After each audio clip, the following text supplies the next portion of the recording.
واللہ ما طلعت شمس ولا غربت۔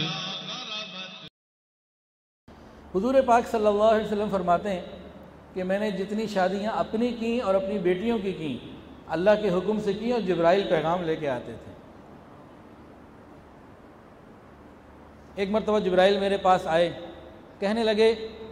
نبی علیہ السلام فرماتے ہیں کہ میری زوجہ خدیجہ کے انتقال کے بعد جبرائیل میرے پاس ایک مرتبہ آئے اور مجھے ایک ریشمی رومال میں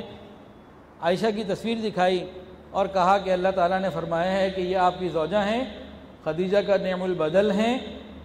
اور یہ اللہ رب العزت نے آپ کے لیے طے فرمایا ہے۔ اسی طرح جب حضرت رقیہ کا انتقال ہو گیا،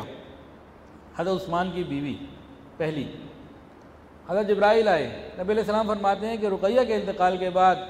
جبرائیل امین آئے، مجھے کہا اللہ نے آپ کو سلام بھیجا اور پیغام دیا ہے کہ آپ عثمان کو کہہ دیجئے کہ اب وہ آپ کی دوسری بیٹی ام کلثوم سے وہ نکاح کرے، آپ ام کلثوم کا نکاح عثمان سے کر دیجئے اور حق مہر وہی رکھیے جو رقیہ کا تھا۔